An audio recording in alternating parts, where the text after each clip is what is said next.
नमस्कार प्यारे साथियों, मैं मोनू चौधरी और ज्योग्राफी की इस ऑनलाइन जर्नी में आपका हार्दिक स्वागत है। हम क्लास 11th की ज्योग्राफी को पढ़ते हुए आगे बढ़ रहे थे और उसमें पहला चैप्टर जो हमारा था भूगोल एक विषय के रूप में, वो हमने पूरा पढ़ लिया था। जो हमारा चैप्टर था वो भौतिक भूगोल के मूल सिद्धांत पुस्तक का था। पहला चैप्टर पढ़ने के बाद हमने दूसरा चैप्टर शुरू किया जो हमें वास्तविक भूगोल की जानकारी कराता है। पहले चैप्टर में तो हमने भूगोल से सिर्फ कनेक्ट होने की बात सीखी थी, भूगोल है क्या सिर्फ ये जाना था। लेकिन दूसरा चैप्टर जो है सीधा पृथ्वी की बात करता है, पृथ्वी की उत्पत्ति की बात करता है, ग्रहों की यानी सौरमंडल की बात करता है, स्थल मंडल पर जीव कैसे रहते हैं, ये सारी बातें करने वाले हम। कल का हमारा जो पिछला लेक्चर था उसमें हमने देखा कि वास्तविक रूप से पृथ्वी जो है वो किस प्रकार घूर्णन करती है, किस प्रकार परिक्रमण करती है, और इन चीज़ों को देखते हैं हमने उपसौर और अपसौर की बात भी की। हमने एक एपिसाइड रेखा की भी बात की और ऐसा करते हैं हम आगे बढ़ रहे हैं। आज हम देखेंगे कि वास्तविक रूप से जो है हमारा जो क्लास 11th का जो अध्याय 2 है उसका लेक्चर आज 2 है और चैप्टर हमारा चल रहा है पृथ्वी की उत्पत्ति एवं विकास। हमने ये देखा कि पृथ्वी जो है अपने ही अक्ष पर, अपने ही एक्सिस पर, अपने एक्सिस यानी अपने अक्ष पर घूमती है, तो उसे हम घूर्णन या परिभ्रमण कहते हैं। ये 24 घंटे में एक बार होता है। कितने घंटे में होता है? 24 घंटे में। यानी पृथ्वी अपने ही स्थान पर, अपनी ही जगह, जैसे मैं यूं इस प्रकार से घूमा तो ये मैंने एक ट्रिक बताई थी आपको, पप्पू, यानी पश्चिम से पूर्व की ओर पृथ्वी घूर्णन करती है। हमेशा ये सवाल पूछा जाता है तो आपको पप्पू ट्रिक याद रखना। तो अपने ही अक्ष पर घूमती है तो क्या बनते हैं? दिन और रात, यानी 24 घंटे में एक बार घूम जाएगी अपने स्थान पर। एक स्थान पर यूं जो है घूर्णन कर देगी, जैसे शादी में फेरे होते हैं उस प्रकार से एक ही स्थान पर घूर्णन कर देगी। ये तो अपने अक्ष पर घूमना हुआ। इससे क्या होता है? ज्वार भाटा आता है। मैंने आपको बताया ज्वार भाटा क्या होता है? पानी का छलकना। अब जैसे एकदम से यूं कार्योलिस बल की भी बात हमने की थी, एकदम से यूं हम झटके से घूमते हैं और झटके से हम जैसे ही घूमते हैं ना तो हाथ में कोई पानी का, जैसे थाली के अंदर पानी है तो छलक जाता है, इसको कहते हैं कार्योलिस बल। तो पृथ्वी अचानक से घूमती है तो समुद्रों और महासागरों में जो है वो पानी होता है वो छलक जाता है। छलक जाता है तो उसको कहते हैं ज्वार भाटा। कितनी सिंपल चीज है। पानी जब ऊपर की तरफ जाता है जब ज्वार है और वापिस लौट के आता है जब क्या है? भाटा है। तो ये सारी गतिविधियां किससे होती थी? परिभ्रमण से, जिसे हम घूर्णन भी कहते हैं। उसके बाद बात करते हैं हम परिक्रमण की। परिक्रमण में क्या होता है? पृथ्वी जो है सूर्य के चारों तरफ 365 दिन में, कितने दिन में? 365 दिन में एक चक्कर पूरा करती है। कितने चक्कर? और 23.5 डिग्री झुकाव रखती है अपना पृथ्वी। तो इस प्रकार का जब होता है तो इससे मौसम चेंज होते हैं। इससे मौसम में क्या आता है? बदलाव होता है। 6-6 महीने में ऋतुएं जो चेंज होती है वो इससे चेंज होती है। तो बाकी सब घटनाएं जो होती है वो सब किससे होती है? उस बल से, परिक्रमण जो बल है उससे। अपने स्थान पर नहीं घूमकर किसी के चक्कर लगाती है और वो सूर्य है। तो आज हम क्या देखने वाले? आज हम ये देखेंगे कि वास्तविक रूप से सूर्य पृथ्वी के चक्कर लगाता है या पृथ्वी सूर्य के। इस बात को सिद्ध किसने किया? भाई अब तो ये सच हो चुका, हमने ये पहले ही जान लिया कि पृथ्वी जो है वो सूर्य के चक्कर लगाती है। लेकिन अभी हम देखेंगे कि ये सिद्ध किसने किया था। एक चीज अपसौर और उपसौर थी। अप का मतलब होता है दूर और उप का मतलब होता है पास। जो मतलब इसमें दूरी को बताया जाता है। सूर्य जब दूर चला जाता है तो उस दूरी को मापा जाता है। सूर्य जब पृथ्वी से, पृथ्वी या सूर्य दोनों में डिस्टेंस ज्यादा होता है, कम होता है, इस चीजों को देखते हैं। इन दोनों चीजों को अपसौर और उपसौर को जो मिलाती है उसे हम क्या कहते हैं? एपिसाइड लाइन। तो ये भी हमने देखा। तो सारी चीजें देखने के बाद आज जो बात हम करने वाले हैं वो पृथ्वी की उत्पत्ति और आरंभिक सिद्धांत पर करने वाले हैं। यानी पृथ्वी की उत्पत्ति का आरंभिक सिद्धांत क्या है। भाई इमैनुअल कांट आया, फिर मोल्टन, चैम्बरलेन, ऐसे कई लोग, कैसे दार्शनिक जो लोग हैं वो आएंगे और पृथ्वी की उत्पत्ति के बारे में बताएंगे कि पृथ्वी कैसे आई हमारे सामने, कैसे बनी, कौन टकराया आपस में, किसका एक्सीडेंट किससे हुआ, ये सारी चीजें हम देखेंगे। क्या पृथ्वी सूर्य के चक्कर लगाती है? सबसे बड़ा सवाल यही आज, क्या पृथ्वी सूर्य के चक्कर लगाती है? तो इसको समझते हैं। देखिए पृथ्वी की उत्पत्ति के संबंध में, पृथ्वी की उत्पत्ति हम देख रहे हैं। पृथ्वी की उत्पत्ति के संबंध में विभिन्न दार्शनिकों व वैज्ञानिकों ने अनेक परिकल्पनाएं प्रस्तुत की। यानी जितने भी दार्शनिक हैं और जितने भी वैज्ञानिक हैं उन सब ने अपनी अपनी क्या प्रस्तुत किए हैं? परिकल्पनाएं प्रस्तुत किए। क्या प्रस्तुत किए हैं? परिकल्पनाएं। क्या होती है परिकल्पना? अपने विचारों से, अपने एक्सपीरियंस यानी अपने अनुभव से। वैज्ञानिक वो होते हैं जो विशिष्ट ज्ञान को प्राप्त कर चुके हैं, अपने अनुभव से विशिष्ट ज्ञान को प्राप्त कर चुके हैं, फिर वो किसी चीज के बारे में परिकल्पना करते हैं। ऐसे ही नहीं कि घर पे बैठ के कल्पना कर दी, क्योंकि उन्हें उस विषय की विषय वस्तु का पता होता है, जिसके बारे में वो कल्पना कर रहे हैं उनके सारे आंकड़े उनको पता होते हैं, फिर वो इस चीज की कल्पना करते हैं। तो दार्शनिक क्या होता है? दार्शनिक वो होता है जिसका मानसिक विकास पूरी तरह से हो चुका है, अपने आप को दार्शनिक कहता है। और वैज्ञानिक वो है जिसने किसी विषय में विशिष्ट ज्ञान प्राप्त कर लिया हो और जो अन्वेषण यानी खोज पर और सर्वेक्षण यानी किसी चीज की जांच पर जोर देता है, वैज्ञानिक होता है।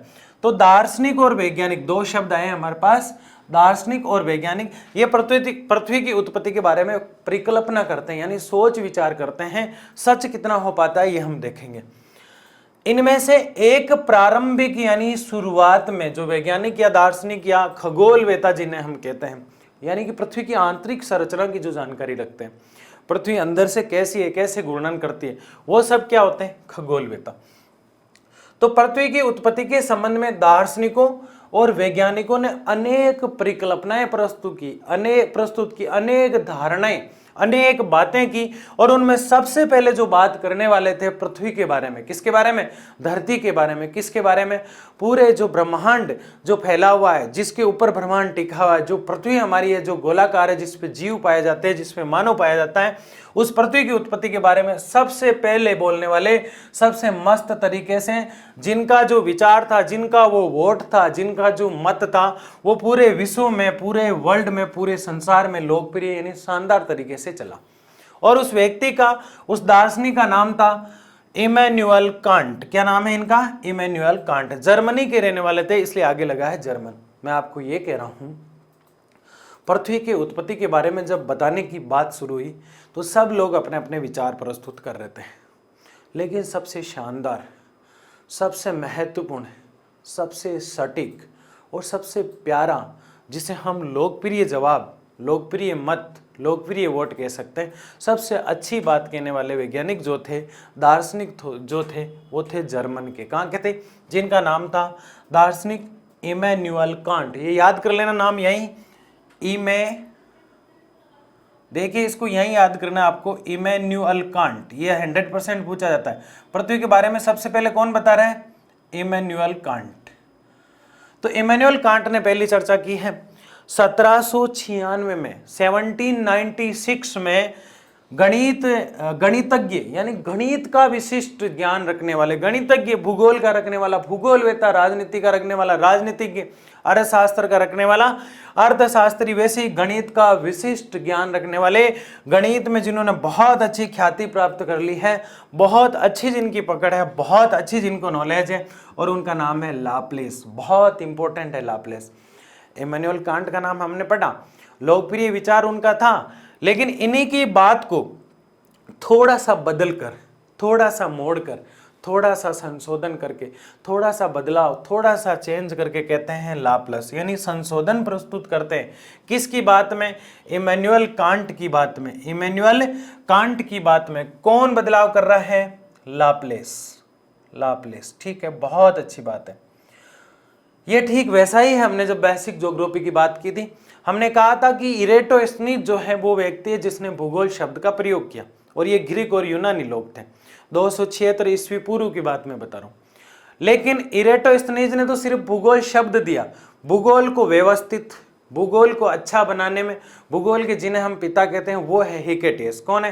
हिकेटियस। तो इरेटोस्थनीज तो सिर्फ बात कहने वाले हैं, सही मुद्दे की बात और सही तरीके से बात को समझाने वाले, कुछ काट के कुछ जोड़ के बात को समझाने वाले जो थे वो कौन थे?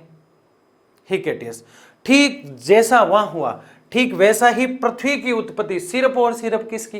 पृथ्वी की उत्पत्ति की बात हम कर रहे हैं। और यहाँ सिर्फ और सिर्फ सबसे पहले जिसका मत सबसे प्यारा हमें, आपको, सबको, दुनिया को, पूरे वर्ल्ड को प्यारा लगा, वो कौन थे? जर्मन भूगोलवेता। कौन थे भाई? जर्मन भूगोलवेता, जर्मन दार्शनिक कह दो, जर्मन वैज्ञानिक कह दो, इमैनुअल कांट। कुछ लोग प्यार से इनको कांट कहते हैं, ठीक है। इनकी बात जो है उसमें चेंज कौन करेगा? मैथमेटिक्स का विद्यार्थी लाप्लेस। क्या नाम है इनका? लाप्लेस। ये शिष्य थे इनके। ने इसका संशोधन प्रस्तुत किया जो निहारिका परिकल्पना के नाम से जाना जाता है। तारों का इर्द गिर्द घूमने वाली चीजों का जो समूह होता है उसको निहारिका के नाम से जानते हैं। किसके नाम से जानते हैं? कितना प्यारा नाम है, निहारिका। तो निहारिका परिकल्पना क्या है? निहारिका परिकल्पना वह परिकल्पना है तारों, ग्रहों आदि की गतियों को लेकर जो अलग अलग कल्पनाएं, अलग अलग धारणाएं, अलग अलग मत जो हमारे सामने आए थे उसको हम निहारिका परिकल्पना के नाम से जानते हैं। इमैनुअल कांट ने सबसे पहले बताया, लेकिन सही रूप से निहारिका परिकल्पना देने वाले कौन है? लाप्लेस। कौन है भाई? लाप्लेस। ठीक है, इसे किस नाम से? निहारिका परिकल्पना के नाम से। इससे आगे बढ़ते हैं हम। इस परिकल्पना के अनुसार ग्रहों का निर्माण, बहुत इंपॉर्टेंट चीज आने वाली है। इस परिकल्पना के अनुसार ग्रहों का निर्माण धीमी गति से घूमते हुए पदार्थों के बादल से हुआ। किस गति से? धीमी गति से। क्या? ग्रहों का निर्माण धीमी गति से। क्या घूम रहे थे? बादल। क्या घूम रहे थे? कैसे बादल? पदार्थों के, यानी कणों के बादल, बारिश वाले बादल नहीं है। हुआ जो कि सूर्य की युवावस्था, यहां कौन युवा है? सूर्य। सूर्य की युवावस्था से संबंधित है। बाद में 1900 में चैम्बरलेन और मोल्टन ने कहा कि ब्रह्मांड एक अन्य भ्रमणशील तारा सूर्य के नजदीक से गुजरा। इसके परिणाम स्वरूप तारे के गुरुत्वाकर्षण सूर्य सतह से श्रृंगार के आकार का कुछ पदार्थ निकला, अलग हो गया। घबराइए मत, मैं समझाता हूं क्या है। ग्रहों का निर्माण गति से घूमते पदार्थों के बादल से, यानी कुछ ग्रह आपस में घूम रहे थे, सूर्य के आसपास घूम रहे थे, तो उनसे बना। इतनी सी बात खत्म होगी। लेकिन इस बात को और निहारिका परिकल्पना देके कौन रुक गया? लाप्लेस। इमैनुअल कांट क्या कहकर रुक गया? पृथ्वी की उत्पत्ति जो है किसी ना किसी रूप में जो है ग्रहों के निर्माण से आदि से हुई। पूरी बात उसने नहीं समझाई, लेकिन उसकी जो बात है उसको सही प्रेजेंट किया लाप्लेस ने, और थोड़ा संशोधन उसने प्रस्तुत किया। तो दोनों की बात सेम है, थोड़ा संशोधन किया है उसने। निहारिका परिकल्पना को थोड़ा सामने लाने का प्रयास किया। किसने? लाप्लेस ने। तो इमैनुअल कांट का लोकप्रिय मंत्र है। लाप्लेस की क्या है? लाप्लेस ये कहता है कि जो निहारिका परिकल्पना है उसके अनुसार सब कुछ हुआ। निहारिका परिकल्पना है क्या? सूर्य जब युवावस्था में था तो उसके आसपास बादलों से, कणों से, धूल कणों से, धूमकेतु से कुछ चीजें बनी और धीरे धीरे ग्रहों का निर्माण हो गया। यानी सूर्य के आसपास कुछ ग्रह बनने लगे। ग्रह क्या है? एक पिंड टाइप है जो गोलाकार है, और सिद्ध कर देंगे अभी भूगोल वेता इससे। पदार्थों के बादल से हुआ जो सूर्य की युवावस्था से संबंध रखता था। सूर्य जब युवावस्था में था, आज भी सूर्य युवा, ये बूढ़ा नहीं हुआ। बाद में 19 ईस्वी में अब कौन आया? देखो 1900 ईस्वी। कौन सी ईस्वी? 1900 ईस्वी में दो बहुत प्यारे लोग आए हैं। सीएम समझते हैं अपने आप को। क्या समझते हैं? अपने आप को चीफ मिनिस्टर समझ रहे हैं।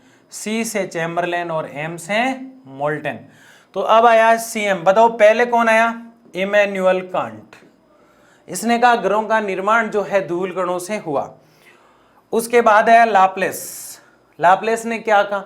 लाप्लेस ने कहा, लाप्लेस क्या कहता है? लाप्लेस कहता है कि सूर्य जब युवावस्था में है तो आसपास में कुछ कण पदार्थ होते हैं और वो धीरे धीरे ग्रह बन जाते हैं। लेकिन 1900 ईस्वी में कौन आए हैं? चैम्बरलेन। सीएम आया है। कौन आया भाई? चैम्बरलेन और मोल्टन। ये क्या कह रहे हैं? ये बड़ी खतरनाक बात कह रहे हैं। सबसे पहले तो 4 लोगों के नाम आपको इसी क्लास में याद हो जाना चाहिए। देखो ELCM, इलेक्ट्रिक सीएम, ऐसे याद रख लो इसको। ELCM आपको याद हो जाना चाहिए। 1-2 नाम और आ जाएंगे, मैं याद करा दूंगा आपको। इमैनुअल कांट, ठीक है, सबसे लोकप्रिय मत है इसका। उसके बाद लाप्लस, लाप्लेस भी कहते हैं, लाप्लेस या लाप्लस। ये क्या है?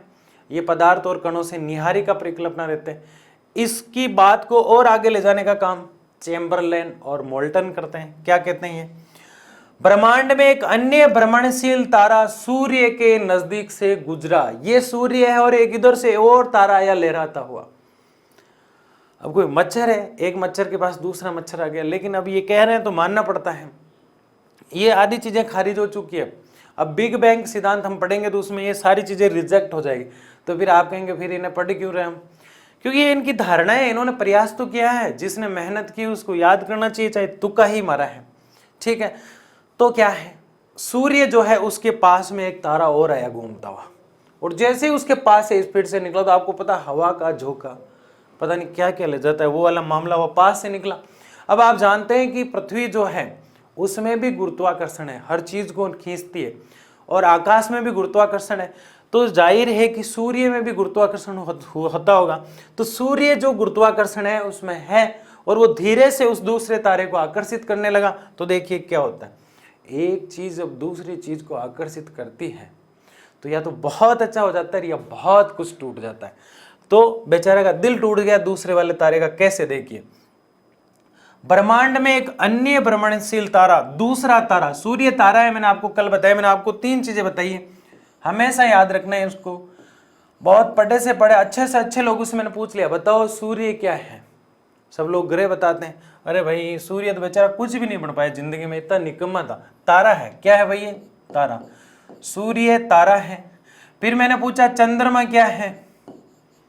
इसमें कंफ्यूजन लगा, सूर्य तारा है तो चंद्रमा ही तारा ही होगा। चंद्रमा पृथ्वी के चक्कर लगाता है, उपग्रह है किसका? पृथ्वी का। तो फिर मैंने पूछा पृथ्वी क्या है? बोले इसके बारे में तो अब क्या कहें, ये तो ग्रह ही होगी, तो ये सही हो जाता है लगभग, पृथ्वी ग्रह है। ये 3 चीजें आपको कहीं ना कहीं अच्छे जो ऊपर कॉलम होता है उसमें लिखना, बार बार पूछी जाती है। सूर्य तारा है। सूर्य की किरणें पृथ्वी पर आने में कितना समय लगता है बताया मैंने? 8, 11, 16 यानी कि लगभग 8.25 मिनट के आसपास, 8.5 मिनट के आसपास।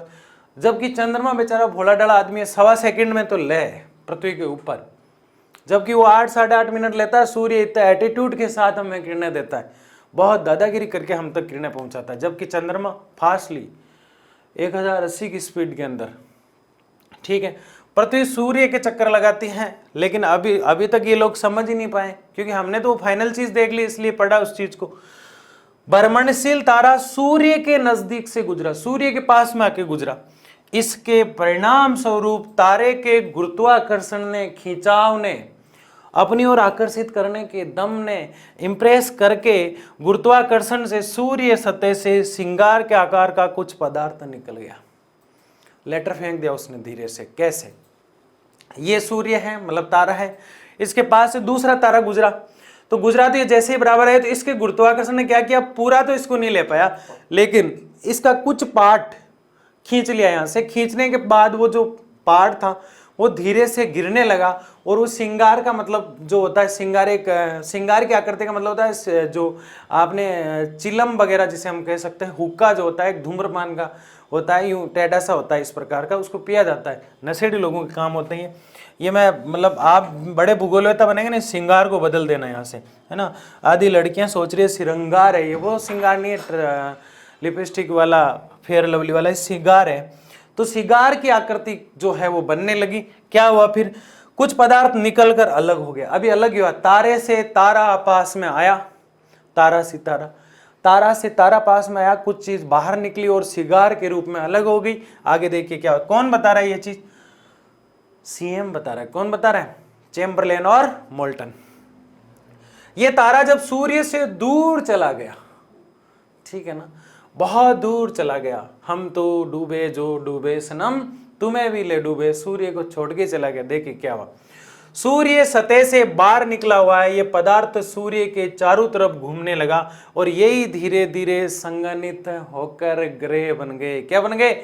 ग्रह। ये सूर्य एक तारा इसकी तरह दिखने वाला पास में आया, बीच में से सिंगार एक बुलबुला कुछ निकला, वो बाहर गया और धीरे धीरे ऐसे कई बुलबुले निकलने लगे, वो धीरे धीरे ठंडे हुए, सूर्य के चक्कर लगाने लग गए, वो ग्रह बन गए। कितना सिंपल नाम, सीएम, परिभाषा बिल्कुल। इससे तो कैप्री जेप्री जींस भी दे देंगे, इनको याद कर लेंगे हम। कैप्री जेप्री जींस बहुत सिंपल है, जींस और कैप्री पहनते हैं। चारों ओर घूमने लगा, ये धीरे धीरे संगठित होकर ग्रहों के रूप में परिवर्तित हो गया। पहले सर जेम्स जींस और बाद में सर हैरोल्ड जेफ्री ने इस मत का समर्थन किया। ये दोनों इसी के पास रहते थे, इसी के पास खाना वाना खाते थे। तो बताओ जो रात दिन पास रहता है ये आराम से इसी के साथ रहा करते थे। पेट्रोल वगैरह डीजल वगैरह के पैसे, घूमने करने के, पिज्जा बर्गर खाने के सब पैसे यही देते थे इनको। कौन देता था? चैम्बरलेन और मोल्टन। तो ये इनके साथ ही रहते थे। इनको जींस भी कौन? चैम्बर और मोल्टन दिलाते। इनको कैप्री यानी जेफ्री भी कौन दिलाता? जाफरी, याद कर लो, गुटखा होता है जेफ्री। तो जींस और जेफ्री आए। हमें याद कैसे करना है? सबसे पहले सबसे प्यारा और शानदार पृथ्वी की उत्पत्ति के बारे में बताने वाला व्यक्ति इमैनुअल कांट। बहुत शानदार नाम है, इमैनुअल कांट। इमैनुअल कांट ने जैसे ही अपनी बात बताई, उसी बात में 4-5 लाइनें और जोड़ दी, 1-2 लाइन को काट दी। उसका नाम था लाप्लेस। क्या नाम था? लाप्लेस। फिर इन दोनों की बातों को पकड़ा और एक तारा दूसरे तारा से ऐसी कुछ बातें करने लगा, बहकी बहकी सी। सीएम साहब कौन? चैम्बरलेन और मोल्टन। यानी कि 4 नाम तो आपको याद है, इमैनुअल कांट, लाप्लेस, चैम्बरलेन और मोल्टन। ये तो इजीली याद हो जाते हैं। अब मोल्टन और चैम्बरलेन के साथ कौन? एक असिस्टेंट रहता था, सहयोग करने वाला, जिन पे खर्चा वही करते थे। तो इसको याद किया मैंने। केप्री बोला तो जेफरी याद कर लो, जिन्स बोला तो जिन्स, पूरा नाम याद नहीं होता तो कोई दिक्कत नहीं है, सर्वर लगाना है, सर जिन्स, सर जेफरी, ठीक है, इतना याद कर लो। जेम्स हेराल्ड को छोड़ सकते हैं आप। सर जेम्स जिन्स और सर हेरोल्ड जेफरी ने इस मत का समर्थन किया, लेकिन इन्होंने कहा यार थोड़ा सा मैं भी जोड़ देता हूं, मेरे को कौन जो समझेगा आने वाले समय में। क्योंकि अगर लाप्लास आज इमैनुअल कांट की परिभाषा में चेंज नहीं करता और निहारी का धारणा नहीं देता, गैसीय गोलों की और पिंडों की बात नहीं करता, तो फिर इमैनुअल कांट के बाद लाप्लास को कौन याद करता? तो मोल्टेन और चैम्बरलेन जो है लाप्लास और इमैनुअल कांट की बात में चेंज नहीं करते, तो फिर बताओ लाप्लास और इमैनुअल कांट के बाद चैम्बरलेन और मोल्टन को कौन याद करता? अगर चैम्बरलेन और मोल्टन इन दोनों की बात में चेंज नहीं करेंगे तो sir James Jeffrey, Jeans Jeffrey, इसको कौन याद करेगा? कोई याद नहीं करेगा। तो इस बात को अच्छे से और सुंदर बनाने के लिए इन्होंने थोड़ा सा, यद्यपि कुछ समय के बाद तर्क सूर्य के साथ एक और साथी तारे होने की बात कर दी। इन्होंने इतना बड़ा झूठ बोला, इतने बड़े नालायक निकले हैं, इतनी जो है इतना बड़ा झूठ फैला दिया इन्होंने, जो आगे जाके खारिज हो जाएगा। इसलिए मैं ऐसा बोल रहा हूँ। ऐसा नहीं है कि मैं इनसे जलता हूँ या फिर इनकी थ्योरी मुझे पसंद नहीं है, इनकी बात खारिज हो जाएगी आगे जाके। इन्होंने मोल्टन और चैम्बरलेन और लाप्लास और इमैनुअल कांट ने जितनी भी बातें की सबको माना, लेकिन उनका एक तारा नहीं था, 2 तारा था। ये तो वही बात हो गई, कई जो गांव में लोग थे उनसे पूछते कोरोना आ गया, बोले मैंने देखा रात को कोरोना इधर से गया था। उसे पता ही नहीं कोई बीमारी है, जानवर है, क्या है, कैसे फैला है, कुछ भी नहीं। बड़ी बहतुकी बातें जो होती है संसार में, ऐसी ही बात कर रहा है sir James Jeans, sir Harold Jeffrey. बेचारे इमैनुअल कांट के आगे हमने सर नहीं लगाया था, बेचारा लाप्लास के आगे हमने सर नहीं लगाया था, मोल्टन और चैम्बरलेन भी बहुत अच्छी धारणाएं दे रहे थे, हमने सर नहीं लगाया। इनको हमने इतना रिस्पेक्ट दिया और धारणा देखो कितनी गंदी थी। ये कह रहे ये तो है सूर्य और इनके पास से 2 तारे निकले, एक तारा इधर से, एक तारा इधर से।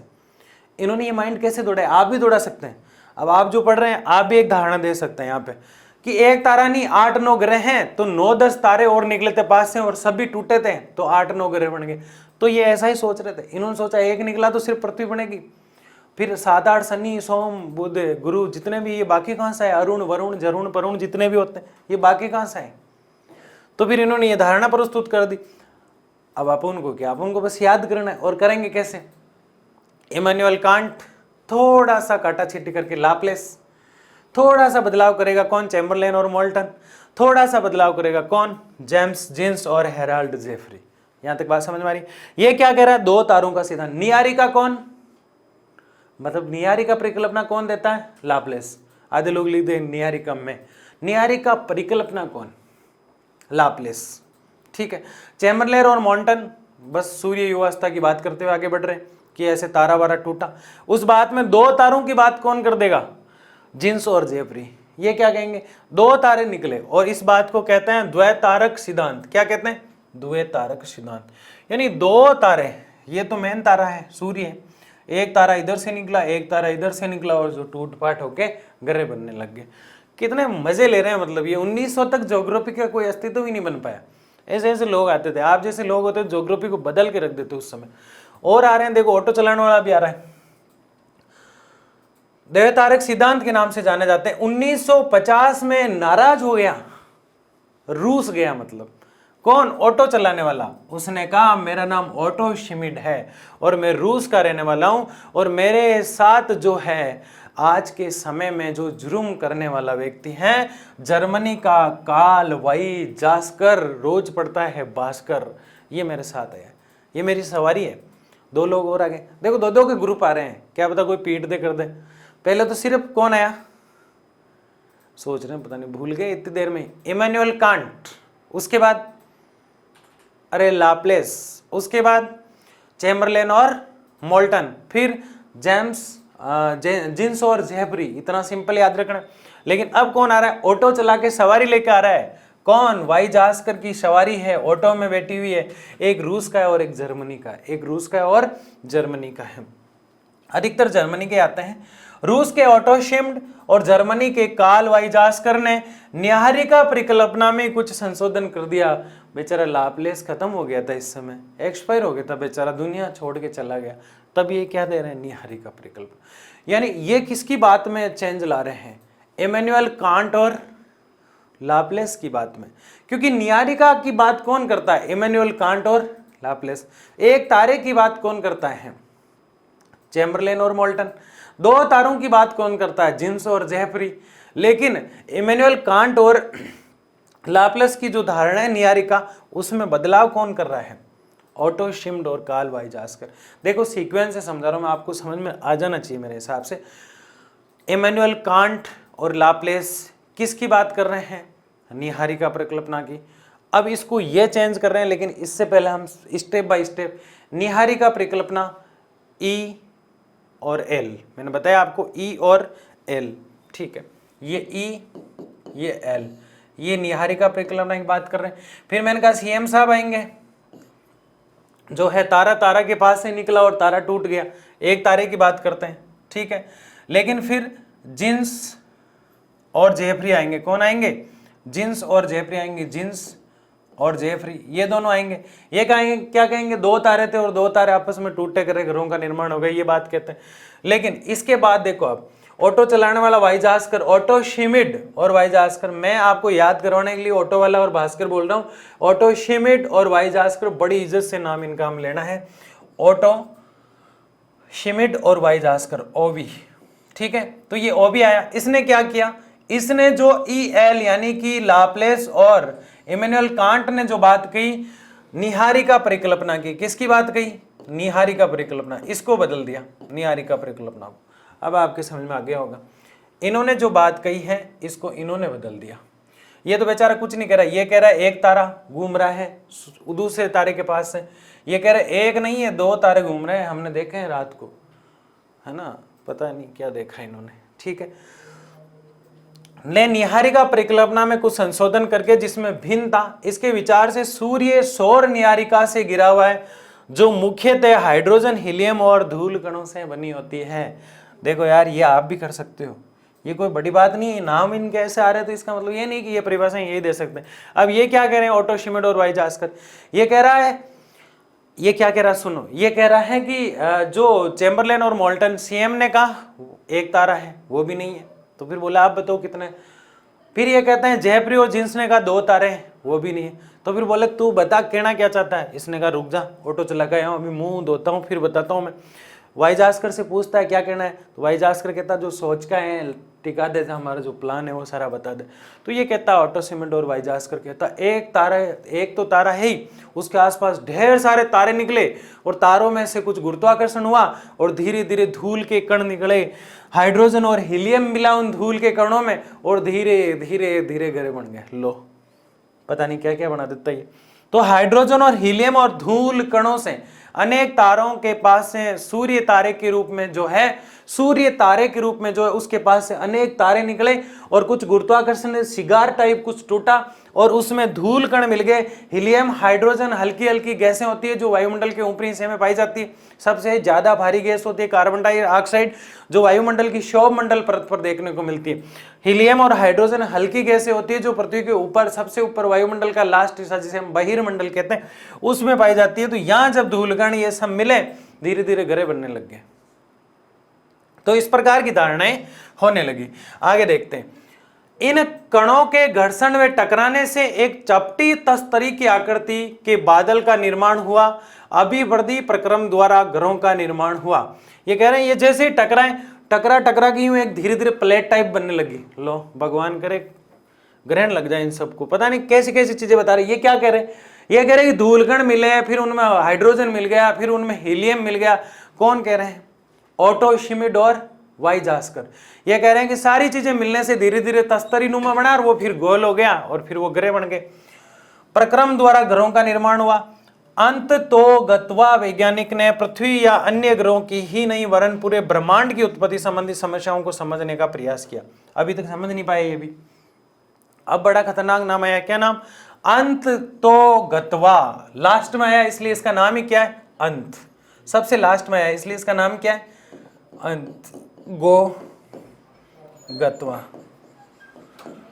बहुत सिंपल तरीके से याद हो सकते हैं, नाम ही है और कुछ भी नहीं है, छोटी छोटी बातें कर रहे हैं। इमैनुएल कांट और लाप्लास की बात आती है, न्यारी का परिकल्पना, इसमें चेंज होते ही सीएम साहब यानी कि चैम्बरलेन और मोल्टन वो थोड़ा बदलाव ला देते हैं इसमें।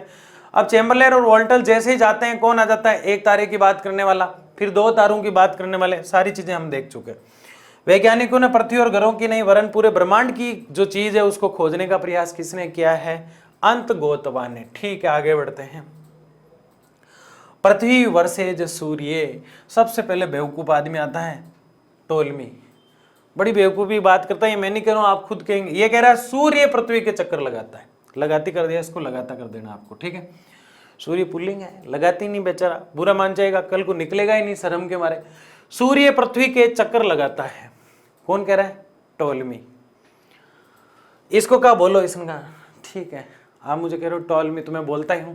तो ये जैसे ही बोलता है तो इतना बम पर बात कहता है कि सूर्य जो है ना, मुझे तो लगता है वही पृथ्वी के चक्कर लगाता है। तो कहा नहीं यार, ऐसा तो नहीं हो सकता। तो ये क्या कहता है? खरबूजा चाहे चाकू पे गिरे, चाहे चाकू खरबूजा पे गिरे, कुछ भी कह दो ना, चाहे पृथ्वी सूर्य के चक्कर लगाए, चाहे सूर्य पृथ्वी के, ऐसे कैसे कहते? जो चीज स्थित है वो तो स्थिति है। तो ये बात खारिज हो गई। इसके बोलते ही इसको काट दिया फटाफट, बोले इसके ऊपर व्हाइटनर घुमा दो, ठीक है। कोपरनिक्स, ये कौन आया? पृथ्वी सूर्य के चक्कर लगाती है। सैल्यूट है कोपरनिक्स को। कोपरनिक्स, निकोलस कोपरनिक्स पूरा नाम इनका। पृथ्वी सूर्य के चक्कर लगाती है और इनको दिल से सैल्यूट करना चाहिए। यहां से भूगोल सही दिशा में जाने लगा। पहले तो कैप्रिन, जेप्रिन, जिन्सन, ऑटोन, वाइजास्करन, लाप्लासन, इमैनुएल जी तो अच्छे थे, लेकिन बाकी सब काम के नहीं थे।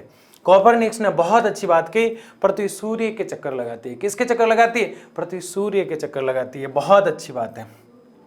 पृथ्वी सूर्य के चक्कर नहीं लगाती तो दिन रात नहीं होता। हमने पढ़ी सारी चीजें, इसलिए मैंने वो पहले कराया आपको, क्योंकि अधिकतर भाग हमारे 11th में है नहीं, लेकिन उसके बगैर ये समझ में नहीं आता, इसलिए हमने सारी बेसिक जानकारी डाली उस वीडियो में।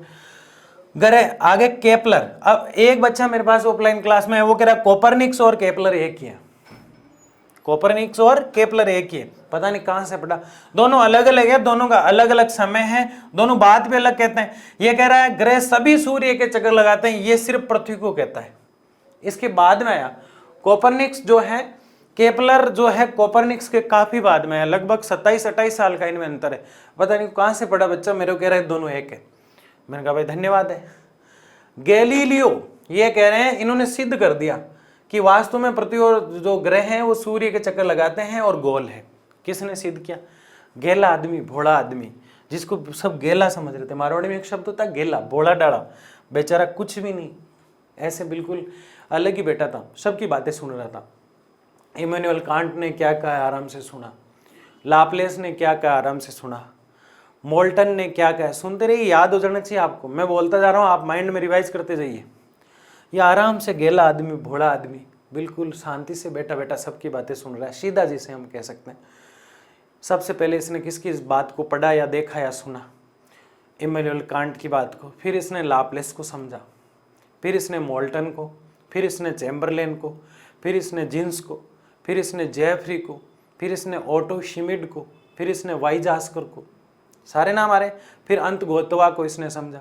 9 लोगों को समझने के बाद ये जो इसके साथ में बैठे थे, जो बेवकूफ़ी भरी बातें कर रहे थे, उसमें टोलमी की बात को सुना। 10वां व्यक्ति कौन है? टोलमी। 11वां व्यक्ति कोपरनिक्स और 12वां व्यक्ति केपलर। 12वां व्यक्ति कौन है? केपलर। 12 लोगों की बात सुनी। देखो 12 लोगों का आपको नाम याद होना चाहिए, जब भी इस गेला आदमी की, भोला आदमी की बात याद होगी आपको। 12 लोगों के याद। जैसे आप क्लास से छूटते हो, मुझे कमेंट बॉक्स में लिखोगे कि सर हमें 12 लोगों के नाम याद हो गए, ये इस प्रकार है, लिख के भेजना है मुझे कमेंट बॉक्स में, नहीं तो मैं नहीं मानूंगा। 12 लोगों के याद करना है बस, और कुछ भी नहीं है इसके अंदर। इस पूरे लेसन का जो एक क्वेश्चन तो यही बनता है सीधा सीधा। बाकी गुणन परिक्रमण आपने पिछले वीडियो में देखा, सीधा सीधा 12 लोगों के नाम, इमैनुएल कांट वांट करके ट्रिक बना देना। मैंने बताया आपको, ई लिख दिया इमैनुएल कांट, वी लिख दिया, समझ आऊंगा मैं, आप ट्रिक से लिख देना, कोई दिक्कत नहीं है। गैलीलियो, सिद्ध कर गरे गोल होते हैं। गैलीलियो ने कहा गरे तो गोल होते हैं। क्यों माता पचारे हो सब जने मेरा, गरे तो गोल होते हैं। गरे कैसे होते हैं, गोल होते हैं। इसने सिद्ध कर दिया, क्या कर दिया, सिद्ध कर दिया। अब कल हमने पृथ्वी की दूरी, सूर्य से, पृथ्वी का घूर्णन, परिक्रमण, ये सब गैलीलियो लोगों ने बताए, तो गैलीलियो लोगों को पहले ही बुला लेना चाहिए। तो हमने आज पृथ्वी के बारे में, उत्पत्ति के बारे में जाना। धीरे धीरे आपकी ज्योग्राफी की जो 11th की बुक है ना, वो बेटा इतनी शानदार है, वो इतनी मस्त है, पढ़ के मज़ा आ जाता है। आप लेटे लेटे वीडियो देखिए आगे जाके, ये शुरू में 2-3 थोड़ा डिफिकल्ट है, लेकिन फिर मज़ा ही मज़ा आने वाला है। बहुत बहुत धन्यवाद आपका, आपने अच्छे से पढ़ा। मन लगा के पढ़ाई कीजिए, अपने दोस्तों को शेयर कीजिए, खुद लाइक और सब्सक्राइब कीजिए और मन लगा कर पढ़ाई कीजिए। मैं आपके साथ हूँ, हम पूरे साल मस्त तरीके से पढ़ाई करने वाले हैं, क्योंकि ये कि ये चीज़ें अब किस में पढ़ने वाले हैं, आगे 12th में पढ़ने वाले हैं। बहुत बहुत धन्यवाद सबका।